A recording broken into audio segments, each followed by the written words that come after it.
Hello बच्चा party. चलिए आज हम स्टार्ट करेंगे। सबसे आपका पहला चैप्टर मोशन के बारे में बताएंगे। देखिए मोशन क्या होता है। मोशन समझने से पहले एक बात आपको समझना चाहिए, रेफरेंस पॉइंट। रेफरेंस पॉइंट क्या होता है। सपोज मैं बोलूं कि आप और आपका छोटा भाई एक कमरे में बैठ के टीवी देख रहे हैं, दोनों सोफे आप बैठे हुए हैं, सोफे बैठ के टीवी देख रहे हैं। अगर आप अपने छोटे भाई के बारे में कमेंट करना चाहें कि छोटा भाई कर क्या रहा है, तो आप क्या बोलेंगे। सपोज बहुत शैतान बच्चा नहीं, बहुत चुपचाप बच्चा है, आप भी बहुत अच्छे बच्चे हो, आप मस्ती नहीं करते हो, चुपचाप बैठो, टीवी टॉम आ रहा है, कुछ टॉम एंड जेरी आ रहा है, टॉम एंड जेरी को ध्यान से देख रहे हो। अच्छा हाँ ऐसे ऐसे हो रहा है, आप टॉम एंड जेरी देख रहे हो और मज़ा आ रहा है आपको, तो आप बिल्कुल कुछ भी एक्टिविटी नहीं कर रहे हो। ठीक है, अपने छोटे भाई को देखा आपने, ऐसे चुपचाप बैठा हुआ है, उसने आपको देखा चुपचाप बैठा हुआ है, बस मुंह देख रहा है टेलीविजन को। तो अगर मैं आपसे पूछूं कि आपका छोटा भाई क्या कर रहा है, तो बोले टीवी देख रहा है। टीवी नहीं, टीवी देख ही रहा हो तो जानते हैं अपन लोग। छोटा भाई रेस्ट पे है कि मोशन पे है, तो तुम बोलोगे सर बैठा हुआ है तो रेस्ट पे है। और छोटे भाई से पूछो तो वही बोलेगा रेस्ट पे है। उनको फिजिक्स नहीं आती, ना आपको फिजिक्स आती ना आपके छोटे भाई को फिजिक्स आती है, फिर भी क्या बोलेंगे, आप दोनों बोलोगे रेस्ट पे है। तो कहीं ना कहीं आप रेस्ट पे बोला तो इसका मतलब आपने कुछ ना कुछ मान के बोला ना। आपने बोला कमरा चल नहीं रहा है, तभी तो आप बोला। अगर सपोज करो इस कमरे के बाहर, इस कमरे के बाहर, इस दुनिया के बाहर एक मून पे कोई बंदा बैठा हुआ है। कहाँ पे? मून पे, जो हमें देख रहा है। तो क्या मून पे जो मून चलती है अपने ऑर्बिट के लिए और अर्थ भी घूमती रहती है, मतलब अर्थ घूम रही है और मून भी घूम रहा है।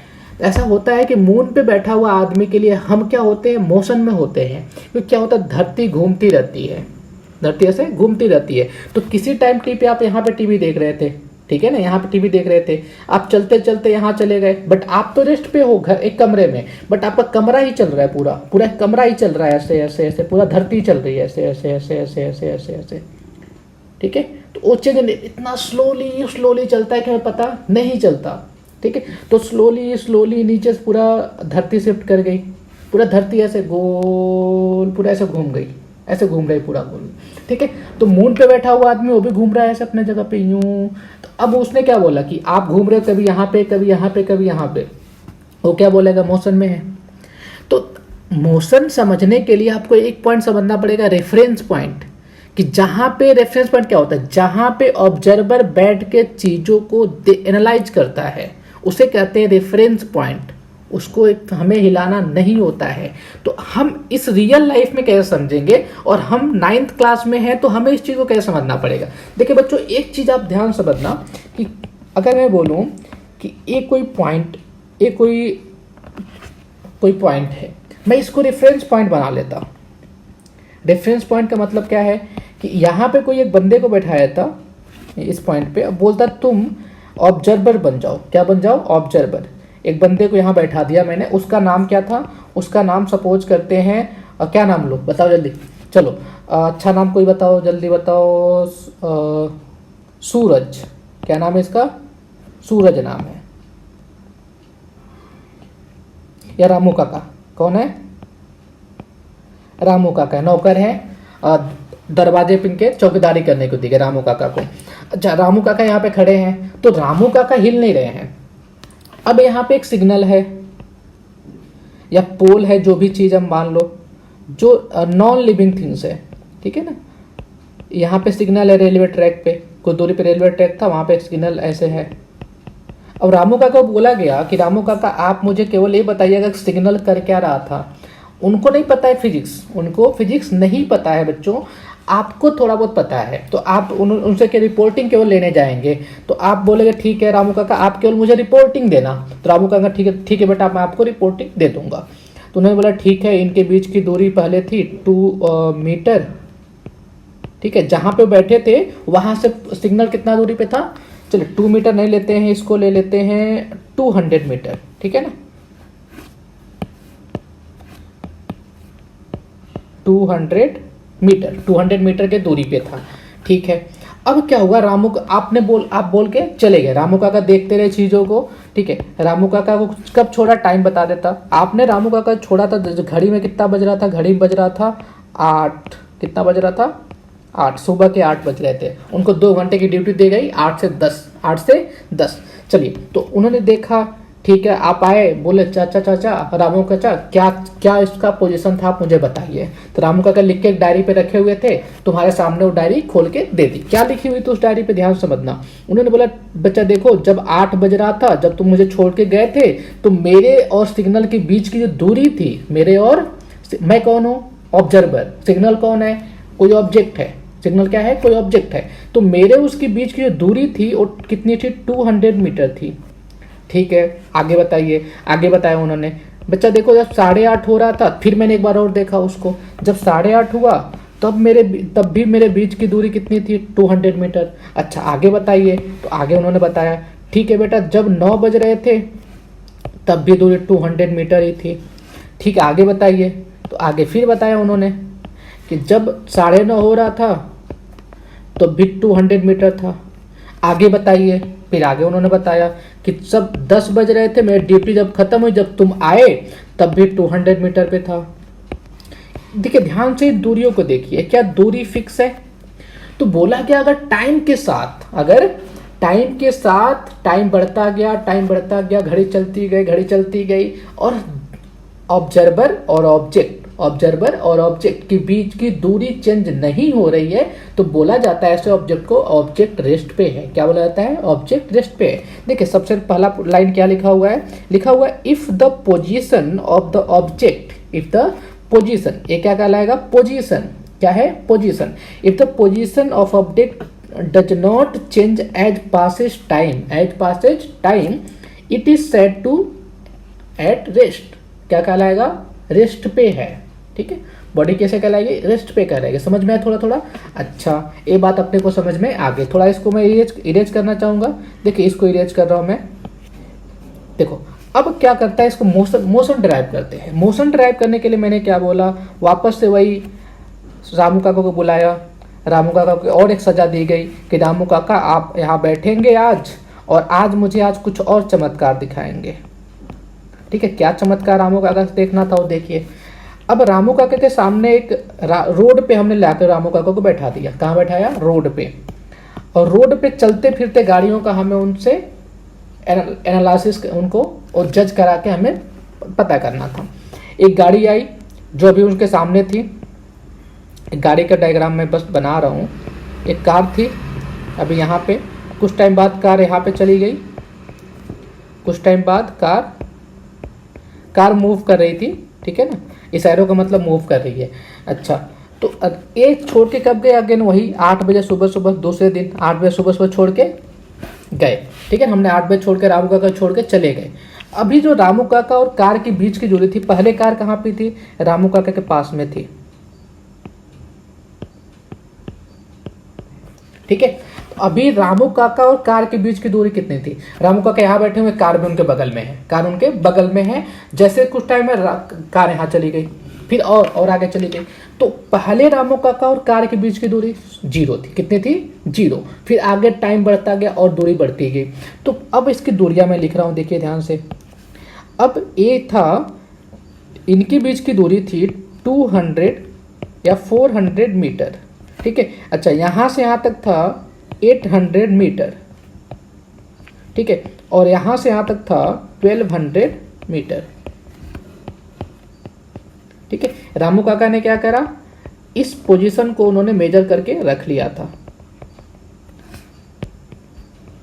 क्योंकि उनको आपको रिपोर्ट करना था।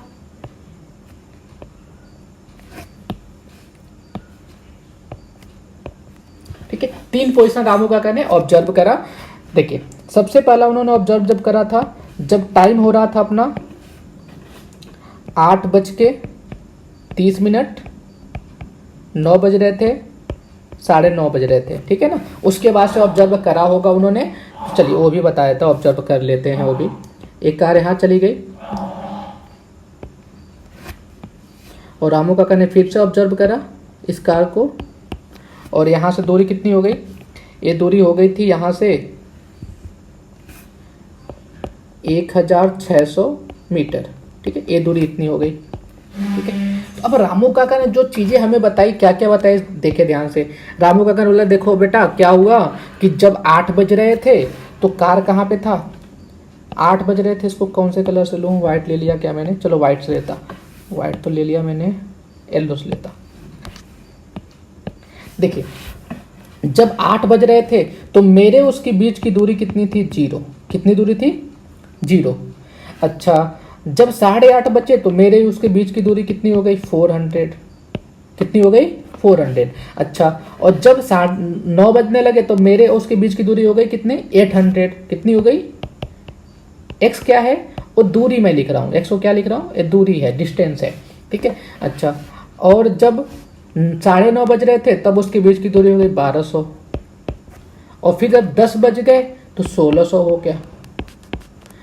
तो हमें क्या समझ में आया, और हमें ये समझ में आया कि टाइम भी बढ़ रहा है और बीच उनकी पोजीशन भी चेंज हो रहे हैं। जब भी ऐसा हो, टाइम के बढ़ने के साथ साथ बॉडी का पोजीशन भी चेंज हो। बॉडी पहले पोजीशन कहाँ पे था, पहले का पोजीशन ए है, बाद का पोजीशन ए है, फिर उसके बाद का ए है, उसके बाद का ए है। तो कितने पोजीशन है, 1 2 3 4 पोजीशन है बॉडी का। ऐसे बहुत सारे पोजीशन होंगे, वो तो केवल आधे घंटे बाद देख रहे हैं, बाकी बीच में भी बहुत सारे पोजीशन हुए होंगे। तो मैं कुछ पॉइंट बताया हूँ, ठीक है ना। तो उनके पोजीशन ऐसे एनालिसिस क्या करते हैं। मेन फंडा क्या है कि टाइम के साथ साथ अगर उनके पोजीशन वेक्टर चेंज होते हैं तो आप बोलेंगे बॉडी मोशन कर रही है। बॉडी क्या कर रही है, मोशन। देखिए यहाँ पे साफ साफ लिखा हुआ है, वो कोई पढ़ लो। यहाँ पे लिखा हुआ है if the position of object, if the position of the object change as time passes, change as time passes, it is said to motion. अगर पोजीशन चेंज होता है टाइम के पास होने पे तो बॉडी मोशन में कहलाती है। तो क्या आपको, मैं उम्मीद करता हूँ रेस्ट ऑफ मोशन समझ में आया। तो रेस्ट ऑफ मोशन समझने के लिए हमें रेफरेंस पॉइंट समझना बहुत जरूरी है। यहाँ पे जो रामू काका है वो क्या है, उनको हम रेफरेंस पॉइंट मान रहे हैं, उनके रिस्पेक्ट में सारी चीजें हम रेस्ट मोशन डिफाइन कर रहे हैं, ठीक है।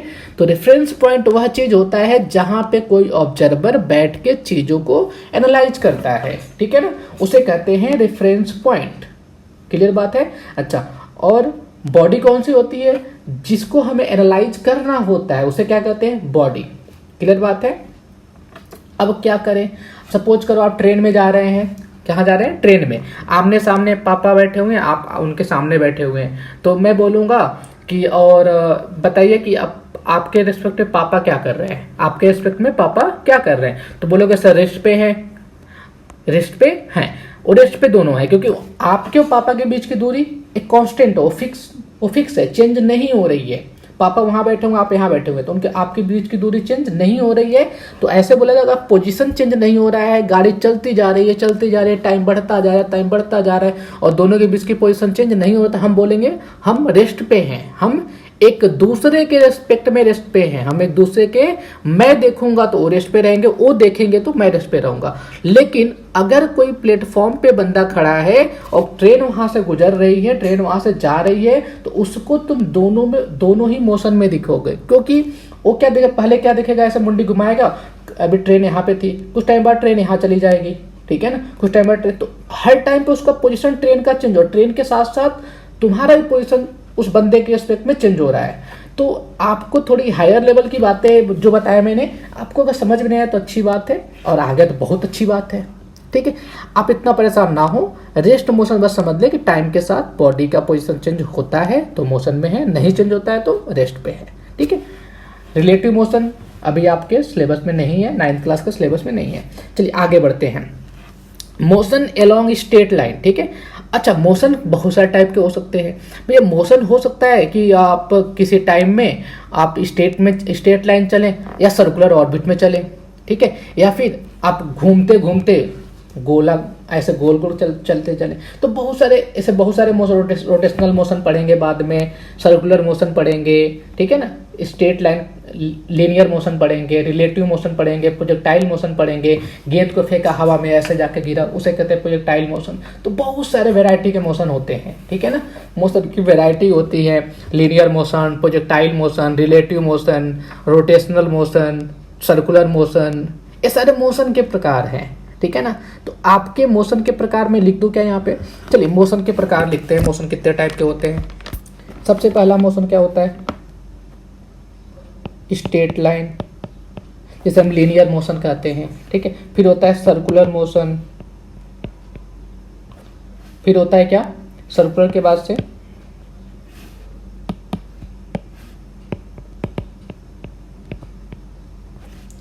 Circular motion. फिर उसके बाद से पढ़ेंगे आप सर्कुलर के बाद से पढ़ेंगे प्रोजेक्टाइल मोशन।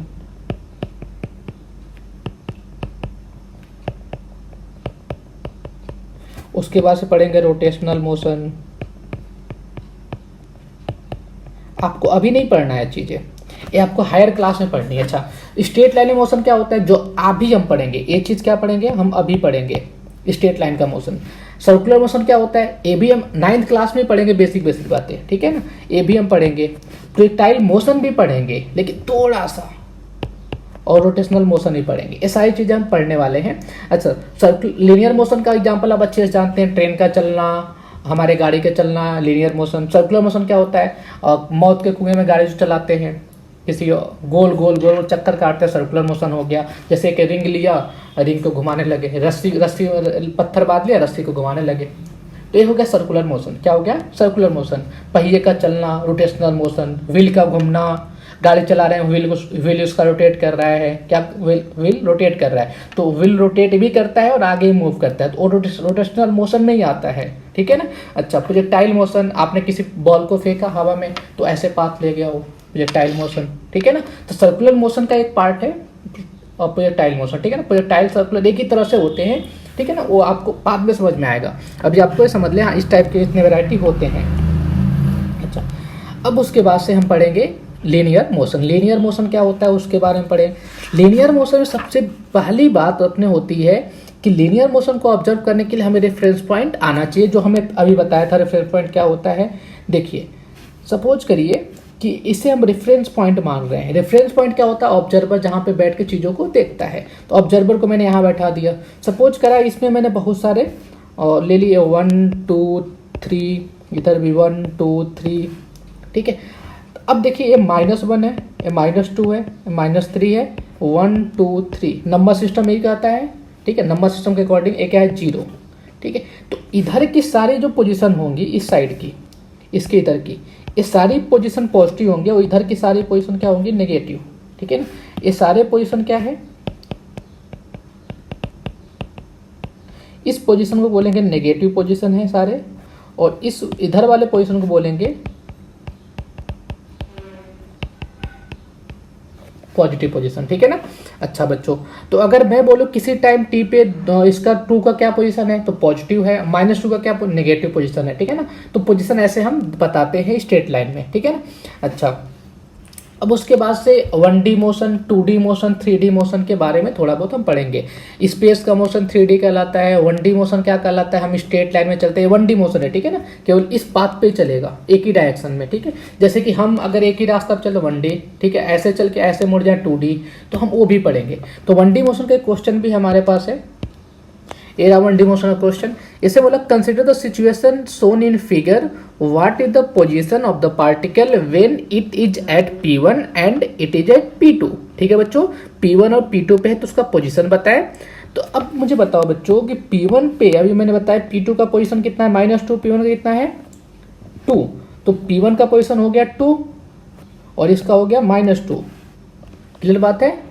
अच्छा, पोजीशन उनके, अब दूसरा पूछा हुआ है, are the position are same, क्या दोनों पोजीशन सेम है, नो, पोजीशन दोनों सेम नहीं है। क्यों बच्चों, क्योंकि देखिए क्या है कि एक बंदा यहाँ पे खड़ा है और एक बंदा यहाँ पे खड़ा है, क्या दोनों एक ही जगह पे खड़े हैं, नहीं, उनके बीच की दूरियां सेम है। मतलब ओरिजिन से, जहाँ पे ओरिजिन है, ओरिजिन से उनके बीच की दूरी सेम है, डिस्टेंस सेम है, बट पोजीशन अलग अलग है। तो position will different but distance between origin and origin और उनके बीच की दूरी क्या है, चेंज नहीं है। जैसे इसमें are the 2 distance of the particle from the origin is same, हाँ जी सेम है, ओरिजिन से उनके बीच की दूरियां सेम है, ठीक है, बट पोजीशन क्या है, डिफरेंट डिफरेंट है। क्लियर बात है, समझ में आया, ठीक है बच्चों। चलिए अब हम कुछ और बातें करते हैं।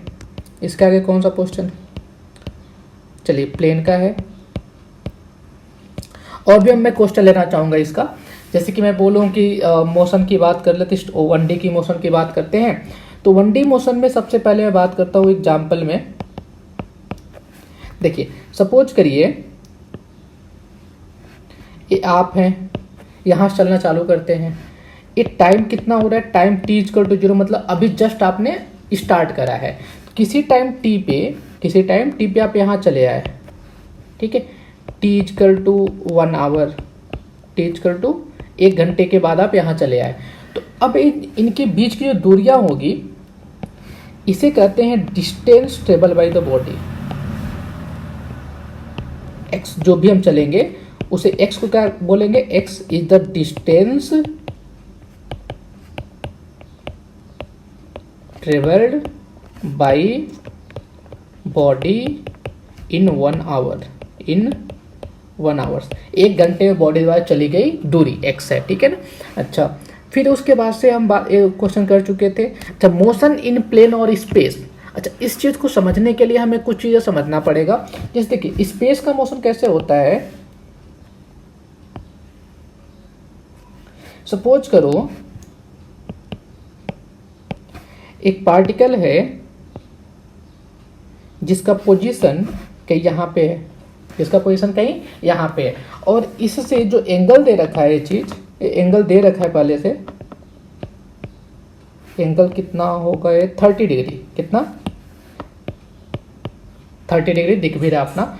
अब एक यहाँ पे कोई बंदा जाके बैठा हुआ है और एक ऑब्जर्वर यहाँ पे है, एक कौन है, ऑब्जर्वर, ठीक है, रेफरेंस पॉइंट है, ऑब्जर्वर छोड़ो, रेफरेंस पॉइंट 0,0 इसको बोलेंगे रेफरेंस पॉइंट।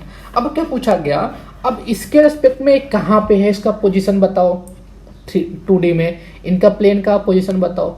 तो सबसे पहले ये समझे कि आप डायरेक्शन जानते हैं, नॉर्थ साउथ ईस्ट वेस्ट, ठीक है।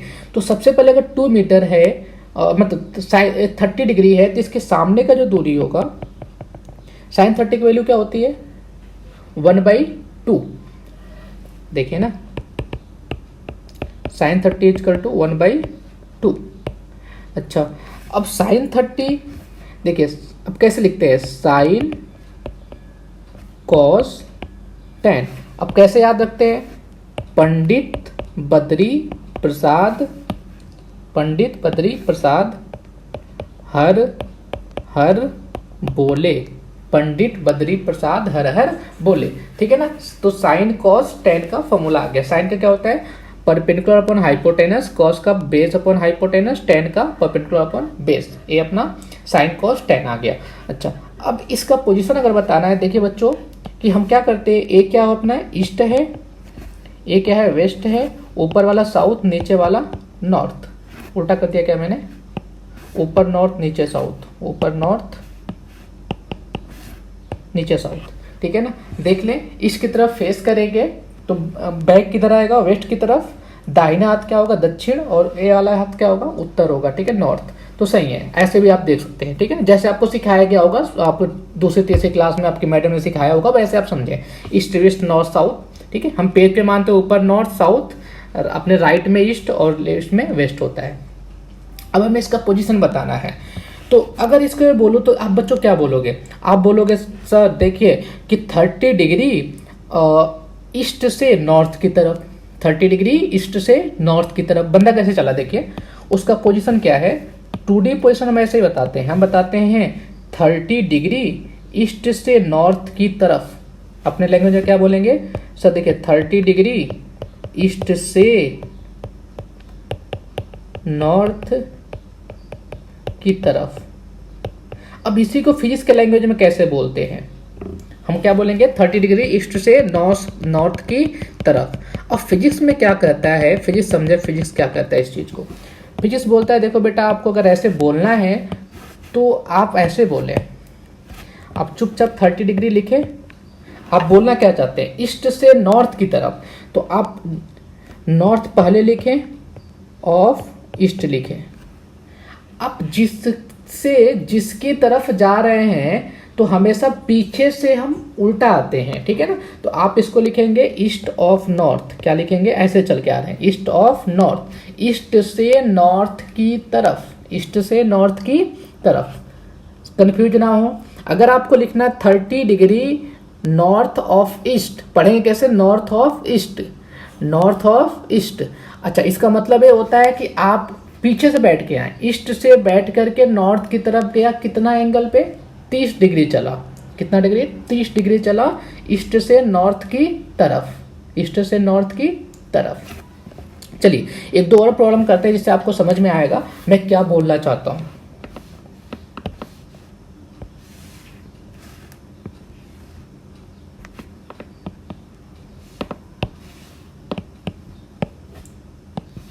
देखिए बच्चों, अगर मैं बोलूं यहां पे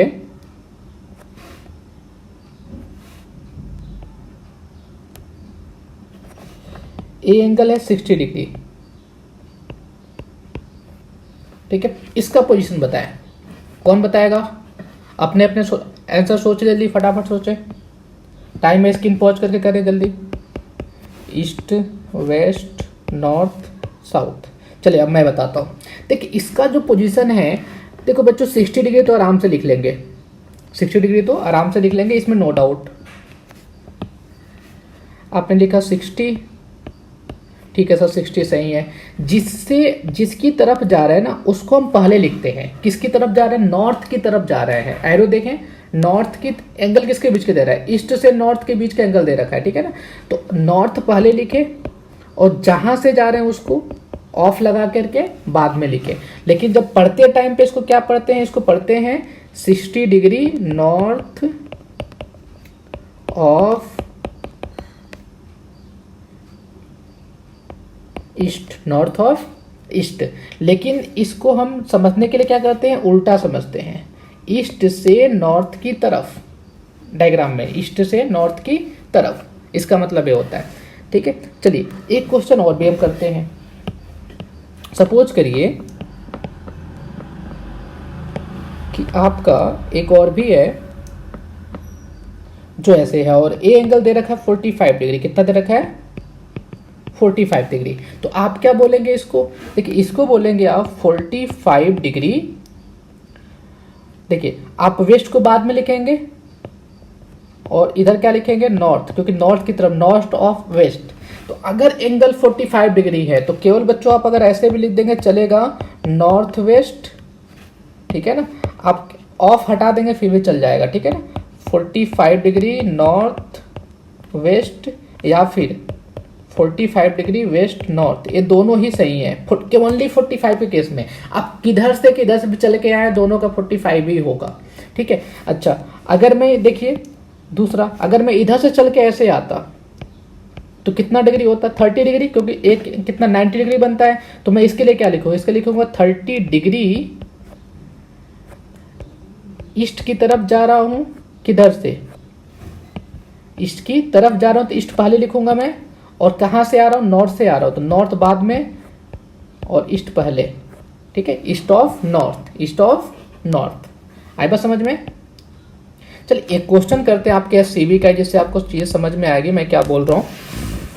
देखिए अब इसमें लिखा हुआ figure showing different position of the particle moving along the circle of the radius 10 centimetre, determine each position by the giving it's distance and the direction of the origin, ठीक है। डायरेक्शन बताना है इसका।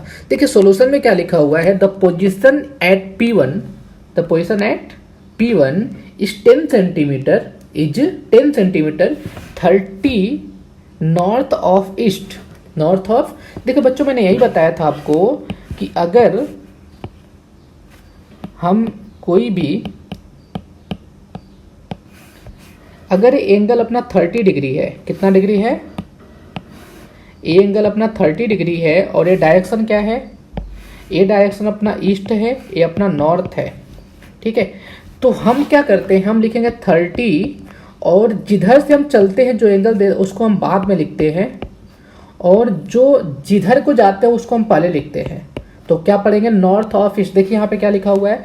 30 डिग्री नॉर्थ ऑफ ईस्ट। क्या बच्चों समझ में आया? North of east. तो आप अगर लिखा हो तो कैसे पढ़ेंगे? North of east. बट समझने के लिए क्या समझेंगे कि आप पीछे से आकर के ऐसे आए होंगे, आप ईस्ट पे बैठ करके नॉर्थ की तरफ गए, इस पे बैठ के, जो बाद में आता उस पे बैठ जाओ, उस पे बैठ जाओ और आगे वाले की तरफ चलो, उतना एंगल, ठीक है ना, आपका पोजीशन आ जाएगा। तो इसका मतलब क्या होता है? 30 डिग्री ईस्ट से नॉर्थ की तरफ हम गए, ठीक है। चलिए और 2-3 चीज पूछता हूँ, फटाफट जल्दी सोच के बताइएगा। चलिए मैंने अगर तो आपसे पूछा 40 degree south of west, south of west क्या मतलब इसका हुआ? कौन बताएगा?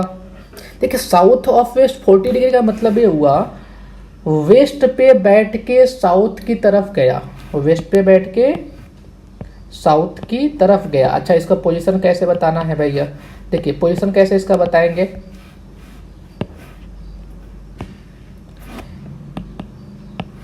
ये क्या अपना नॉर्थ, ए है साउथ, ए है वेस्ट, ए है ईस्ट।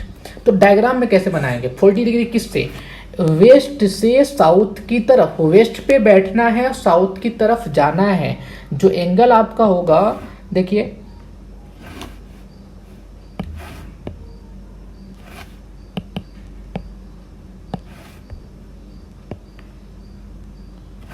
ये जो एंगल होगा ये 40 डिग्री होगा, क्योंकि आप वेस्ट पे बैठ रहे हैं और साउथ की तरफ जा रहे हैं।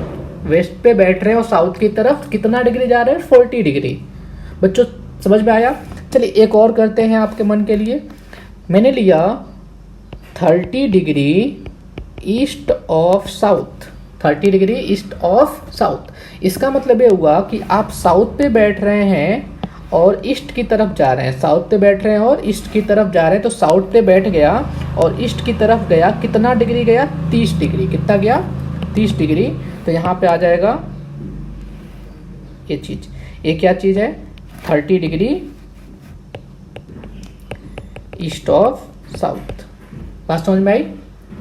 ओके चलिए और भी पेज बचा हुआ, हम और भी क्वेश्चन कर लेते हैं इस पे। ये बहुत अच्छा क्वेश्चन है, उस पर लोग बड़े बड़े लोग फंसते हैं, इवन कि 10th 11th क्लास वाले बच्चे भी गलती कर देते हैं इसमें। तो आप घबराना मत, आप एक और क्वेश्चन करें जिससे आपको और अच्छे समझ में आएगा। देखिए अगर मैं बोलूं, लो इधर बोल देता मैं, ये एंगल अगर दे रखा अपना 30 डिग्री, ये क्या है नॉर्थ, ये है वेस्ट। ठीक है, इसके लिए क्या बोलेंगे हम, वेस्ट पे बैठ के नॉर्थ की तरफ गए तो इसको बोलेंगे 30 डिग्री, वेस्ट बाद में आएगा, नॉर्थ पहले आएगा, north of west, north of west. चलिए इसके बाद से एक और क्वेश्चन ले लेता हूं मैं, इधर ले चुका हूं मैं, इस साइड में नहीं लिया हूं मैं।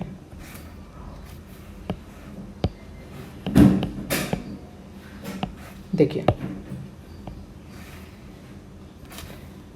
अगर इसमें एंगल अपना दे रखा है ए वाला 60 डिग्री, कितना दे रखा है 60 डिग्री, तो कैसे इसको बोलेंगे, इसका क्या मतलब है। देखिए ए अपना है ईस्ट, ए अपना है साउथ। तो आप ईस्ट पे बैठ के साउथ की तरफ जा रहे हैं तो ईस्ट बाद में लिखेंगे और साउथ पहले लिखेंगे। ईस्ट पे बैठ के जिस पे बैठ के जिसकी तरफ जाना होता है, जिस पे बैठते हैं वो पहले आता है, सॉरी जिस पे बैठते हैं वो बाद में आता है, जिसकी तरफ जाना हो तो पहले आता है। तो साउथ पहले आएगा, ईस्ट बाद में आएगा। तो ईस्ट ऑफ साउथ कितना डिग्री, 60 डिग्री। ठीक है, इसका मतलब ये हो गया। ठीक है, एक बार और इसको देख लें, आपको और अच्छे समझ में आ जाएगा। चलिए आगे बढ़ते हैं। एक क्वेश्चन हमने कर लिया और देखिए P3 का पोजीशन अपने को पता करना है। अब बच्चों खुद सोचें P3 का पोजीशन, स्क्रीन पॉज करें, खुद करें, फिर आंसर मिलाएं। देखिए P3 का क्या होगा, आप P3 के लिए देखिए 30 डिग्री चल रहे हैं, इसका मतलब ऊपर वाला क्या है, ऊपर वाला नॉर्थ है वेस्ट। तो आप लिखेंगे 30 डिग्री, आप किधर से जा रहे हैं, वेस्ट से जा रहे हैं नॉर्थ की तरफ, तो आएगा अपना नॉर्थ ऑफ वेस्ट। पढ़ेंगे कैसे, नॉर्थ ऑफ वेस्ट। तो नॉर्थ ऑफ वेस्ट बस लिखेंगे कैसे, इसका मतलब ये होता है ना, तो east west of north, west of north गलत हो जाएगा, नॉर्थ ऑफ वेस्ट। जिसकी तरफ जाना होता है उसको पहले लिखते हैं और जहां से जाना होता है उसको बाद में लिखते हैं। ठीक है, तो ये हो गया 30 डिग्री नॉर्थ ऑफ वेस्ट। समझ में आया। चलिए आगे बढ़ते हैं। अब displacement and distance, linear motion समझ में आ गया आपको। मोशन में 1D 2D बात कर ली मैंने कि 1D का मोशन कैसा होता है, 2D का मोशन कहता है, स्पेस का मोशन कैसा होता है, एंगल कैसे लिखते हैं, किसी पॉइंट पे अगर है तो उसको कैसे हम रिप्रेजेंट करेंगे। ओके बच्चों, चलिए अच्छा लगा आपको, समझ में आया। थोड़ा आप आराम करेंगे, थोड़ा आराम करिए, फिर वीडियो को आगे पॉज करके देखिएगा। ठीक है, चलिए हम आगे बढ़ते हैं। अब आगे बढ़ते हैं, अपन लोग डिस्प्लेसमेंट और डिस्टेंस को लेकर बातें करेंगे। देखिए बेसिक बात ये है कि अगर मैं यहाँ से यहाँ तक की बीच की दूरी की बात करूँ तो ये अपना डिस्टेंस कहलाता है, डिस्प्लेसमेंट कहलाता है। और ऐसे अगर मैं जा करके ऐसे चला जाऊँ, ठीक है, अब ऐसे पाथ दो रास्ते हैं। चलो आपको एक चीज़ बेसिक समझा देता मैं। एक बात बताओ, सपोज कर हम बचपन में खूब खेलते हैं, सपोज कर हम बागीचे में खेल रहे हैं या फिर हम ग्राउंड में खेल रहे हैं, क्रिकेट खेल रहे हैं, तो हम रेस लगाते हैं बचपन में कि ठीक है अब देखते हैं कौन जल्दी घर पहुंचेगा, कौन जल्दी हमारे पिज्ज़ा के दुकान पे पहुंचेगा, पिज्ज़ा खाना अपने को, कोल्ड ड्रिंक पीना है तो कौन जल्दी दुकान पे पहुंचेगा। तो हम हमारे मन में ये सोच होती है कि अगर हमें जल्दी दुकान पे पहुंचना है तो हम कम से कम छोटा, क्योंकि हम दोनों की रफ्तार सेम है, या तो मैं उससे तेज दौड़ लूँ या तो मैं उससे तेज दौड़ लूँ और जल्दी पहुंच जाऊँ, या तो मेरी सोच ये होगी कि मैं जानता हूँ कि मैं उससे तेज नहीं दौड़ पाऊंगा, वो मुझसे तेज दौड़ता है तो मैं ये सोचूंगा ऐसा करूँ, वो शॉर्टकट मारते हैं। कोई क्या करते हैं, शॉर्टकट मारते हैं। तो जो शॉर्टकट मारेगा कम दूरी चल के पहुंच जाएगा और एक लंबा दूरी चल के आएगा। ठीक है, तो दोनों के मोशन है तो मोशन ही, बट डिस्प्लेसमेंट और डिस्टेंस में अंतर थोड़ा ये बताते हैं।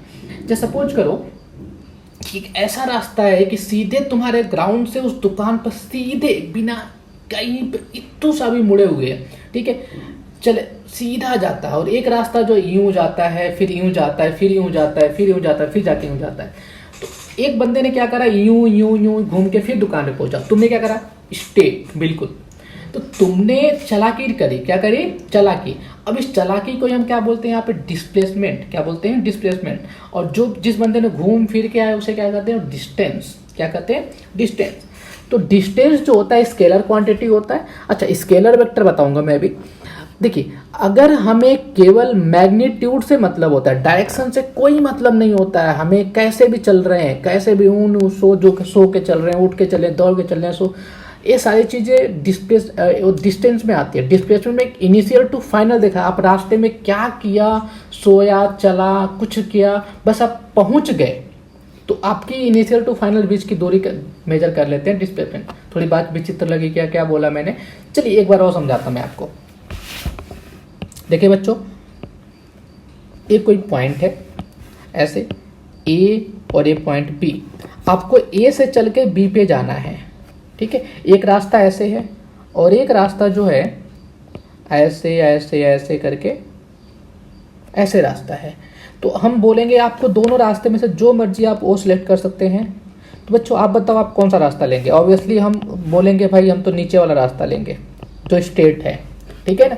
अच्छा, तो हम बोलते हैं कि अगर ए स्ट्रेट वाला हमने चूज करा तो इसका मतलब डिस्प्लेसमेंट वेक्टर है। क्या है, डिस्प्लेसमेंट। डिस्टेंस क्या होता है, इनके बीच की पूरी दूरी, एक कहलाती है डिस्टेंस और एक कहलाती है डिस्प्लेसमेंट। क्या कहलाती है, डिस्प्लेसमेंट। तो ए टू बी स्ट्रेट लाइन वाला डिस्प्लेसमेंट है और ए वाला क्या है, डिस्टेंस है।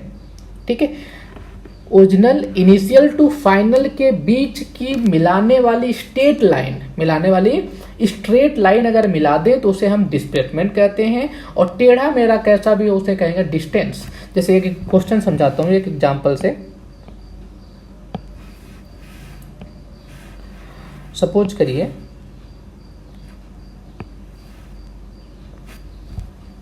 हाँ, यहाँ से चलते हैं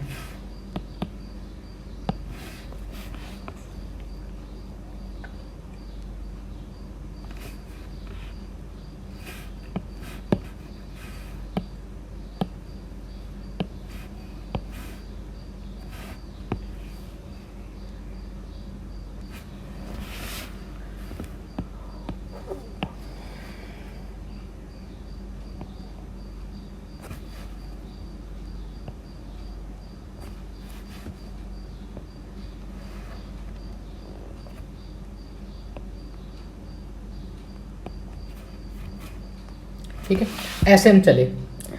अब इनके बीच की दूरियां दे रखी हैं, थोड़ा टफ क्वेश्चन बना दिया गया, कोई बात नहीं, बन गया तो हम समझ लेंगे, इतने तो हम चालाक है ही सही, है ना बच्चों। चलिए, ये अपना फाइनल पोजीशन है, ये अपना क्या है, फाइनल पोजीशन। ये क्या है, अपना इनिशियल पोजीशन। इसे कहते हैं इनिशियल पोजीशन, इनिशियल, इसे कहते हैं फाइनल पोजीशन। अब अपने को ये सारी दूरियां दे रखी हैं। देखिए, ये दूरी दे रखी है अपनी 10 मीटर, ठीक है। ये दूरी दे रखी है अपना 12 मीटर, ठीक है। अच्छा, ये दूरी दे रखा अपना 13 मीटर, ठीक है, टेढ़ा वाला ये वाला यहाँ से यहाँ तक, तो ये भी 12 हो जाएगा, अच्छा, ये दूरी भी दे रखी है अपना 8 मीटर, ये दूरी दे रखा अपना 11 मीटर, ये दूरी दे रखा अपना 13 मीटर। ठीक है बच्चों। अच्छा, हमने बोला कि चलो इसके नामकरण कर लेते हैं। ए पॉइंट ओ है, O A B C D E F. ठीक है। अच्छा, अगर मैं बोलूँ डिस्टेंस की बात करूँ, देखिए डिस्टेंस इसमें कितना चला, डिस्टेंस की बात करो, डिस्टेंस में आपको पूरा पाथ लेना पड़ेगा। डिस्टेंस में आप जैसे से चले वैसे आपको पाथ लेना पड़ेगा। तो distance is equal to length of O A, O से ए कितना हुआ, प्लस ए से बी कितना चला, प्लस बी से सी कितना हुआ, सी से डी, डी से ई और ई से एफ, ई से एफ। इस सब का एडिशन करेंगे तब जाके आपका क्या आएगा, डिस्टेंस आएगा। समझ में आया। मतलब आप ऐसे चले, ए से ओ से ए से बी, बी से सी, सी से डी, डी से ई, फिर आप यहाँ पहुँच गए एफ पे, ई से एफ तक। तो सबके बीच की दूरियों को प्लस करना तब आपका डिस्टेंस आएगा। तो चलिए ऐड करते हैं। तो डिस्टेंस इज इक्वल टू, ये हो जाएगा अपना ए ओ से 13, ए से बी 12, तो 13 प्लस 12, सॉरी 13 प्लस 12, फिर बच्चों 8, फिर 11, कहाँ तक आ गए अपन लोग, आगे हम लोग सी से डी तक, फिर डी से ई 13, डी से ई कितना है, प्लस ई से एफ कितना है, ई से एफ कितना है, जो अपना सी से डी है तो कितना है 11, प्लस 11। अब सबको प्लस करें, कितना आएगा देखिए, प्लस करने आता अच्छे से ना। देखिए 1 3 4 4 1 5, 5 और 8 कितना, 5 और 8 8 1 13, 13 2 15, 15 3 18। ठीक है, एक बार होगा 3 2 5 लास्ट के, 5 और 8 13, 13 14, 14 और 3 17, 18, हाथ में आया 1 2 3 4 5 6, तो 68 मीटर हो गया। ठीक है बच्चों, ये आपका डिस्टेंस हो गया। अच्छा, डिस्प्लेसमेंट कैसे निकालेंगे, देखिए डिस्प्लेसमेंट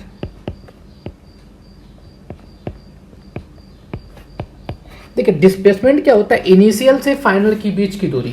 आप, मैंने बोला था डिस्प्लेसमेंट क्या होगा, आप जहां पे स्टार्टिंग में थे और फाइनली कहां पे हैं उसके बीच की बिल्कुल स्ट्रेट लाइन, ये वाली दूरी। ठीक है बच्चों, इसका मतलब आपको करना है ओ, मान लेते हैं यहाँ पे पॉइंट है जी, तो ओ जी, जी सी और सी एफ, तो आपका डिस्प्लेसमेंट कितना हो गया, ओ जी, एक काम करो इसको जी मत करो, अजीब नाम हो रहा है, ओ पी कर लो इसको। ठीक है, ओ पी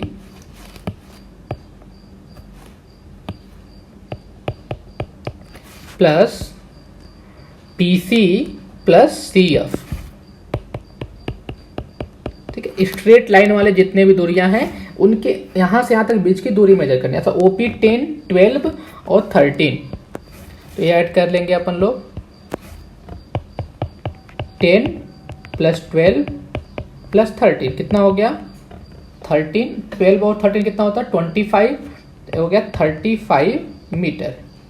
ये अपना क्या आ गया, डिस्प्लेसमेंट आ गया। तो बच्चों डिस्टेंस और डिस्प्लेसमेंट में बेसिक अंतर है। डिस्टेंस क्या होता है कि जो भी पाथ हम चल रहे हैं उस पाथ की पूरी दूरी लेनी है, और डिस्प्लेसमेंट इनिशियल से फाइनल की केवल बीच की दूरी लेनी है। क्लियर बात है। चलिए और भी इस पे क्वेश्चन करें क्या, चलिए और भी पाथ हम ले लेते हैं। अच्छा, एक क्वेश्चन है अपने पास, देखिए ये बोला हुआ है man leave his house at 5:30 AM, 5:30 पर अपने घर को छोड़ता है फॉर द मॉर्निंग वॉक के लिए, रिटर्न 6:15 AM, 6:15 पे वापस चला आता है, find the displacement in the time. मतलब क्या हुआ, देखिए अभी वो यहाँ पे थे, घर पे अपने घर से निकले, ठीक है, वॉक के लिए गए गए गए गए गए घूम के, फिर उसके बाद से यहाँ पे आ गए, फिर वापस से घूम के यहीं पे आ गए। ठीक है, टाइम जाते टाइम क्या हो रहा था, जाते टाइम अपना हो रहा था 5:30 और आते टाइम क्या हो रहा था, वो बजा था 6:15। तो वो चले टोटल 45 मिनट। बट वापस चल के अब देखिए, जहाँ पे चले, घर से चले और घर पे ही वापस चले आए, जहाँ से चले वहीं पे आ गए। तो डिस्प्लेसमेंट बताओ कितना हो गया बच्चों, 0। क्या हो गया डिस्प्लेसमेंट, 0। देखिए ना, इनिशियल टू फाइनल, इनिशियली घर पे थे, फाइनली भी घूम फिर के घर पे आ गए, तो क्या हो गया डिस्प्लेसमेंट, 0। समझ में आया क्या? चलिए, डिस्प्लेसमेंट इन स्टेट मोशन चलिए करेंगे अभी। एक दो क्वेश्चन और कर लेते हैं, जो बच्चे एनटीएससी की तैयारी कर रहे हैं उन बच्चों के लिए स्पेशली। देखिए बच्चों, कैसे वो क्वेश्चन होते हैं, इनको क्लियर करते हैं। देखिए, अगर सपोज करूं कोई भी पाथ अगर है, एस टाइप का पाथ है, सर्कुलर पाथ है ऐसे, ठीक है, इसकी रेडियस ले लेते हैं 7 मीटर। कितना हम लेते हैं इसका रेडियस, 7 मीटर। सर्कुलर पाथ का रेडियस कितना है? तो पार्टिकल यहां से, ये ओरिजिन है, ये स्टार्टिंग पॉइंट, और ये क्या है, final point, initial point and A final point. यहां से यहां तक चल रहा है बच्चों। तो बताइए डिस्टेंस कितना हुआ, डिस्प्लेसमेंट कितना हुआ। तो देखिए, हमारा डिस्टेंस होता है जो जिस पाथ पे चलते हैं, एस पाथ पे चल रहा हो, तो ये डिस्टेंस हो गया। अच्छा, डिस्टेंस कितना हो गया, डिस्टेंस इजकल टू, अच्छा इसका सरकमफरेंस का आधा। अच्छा, सरकमफरेंस सर्कल कितना होता है, 2πr, तो आधा कितना होगा, 2πr का आधा मतलब πr। बच्चों समझ में आया क्या? सरकमफरेंस सुना है कभी, सरकमफरेंस, तो πr डिस्टेंस। डिस्प्लेसमेंट कितना हुआ बच्चों, डिस्प्लेसमेंट इनिशियल टू फाइनल के बीच की दूरी हो गई 2 रेडियस, 2 इंटू रेडियस, डायमीटर वो कितना है 14 मीटर। तो ये हो गया 14 मीटर। समझ में आया क्या? पक्का? एक बार वो समझाता। डिस्टेंस में क्या है, आप पूरे पाथ का लिखेंगे, इसकी दूरी, डिस्प्लेसमेंट में केवल यहाँ से यहाँ तक लिखेंगे। तो डिस्टेंस में क्या है, सेमी सर्कल, सेमी सर्कल कितना होता है, उसका पेरीमीटर कितना होता है, टोटल पेरीमीटर सर्कल कितना होता है 2πr। तो आधे कितना होगा, 2πr डिवाइड बाई 2 मतलब πr। ये हो गया डिस्टेंस। डिस्प्लेसमेंट कितना हो गया, इनिशियल से फाइनल के बीच की दूरी जो कि डायमीटर है। समझ में आया? तो कितना हो गया 7 7 14। अगर आप समझ में आया तो एक क्वेश्चन और करें आप। देखिए, मैं बोलूं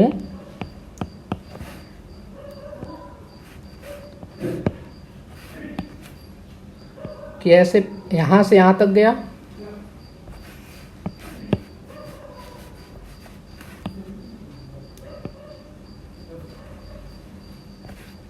फिर स्ट्रेट लाइन चला,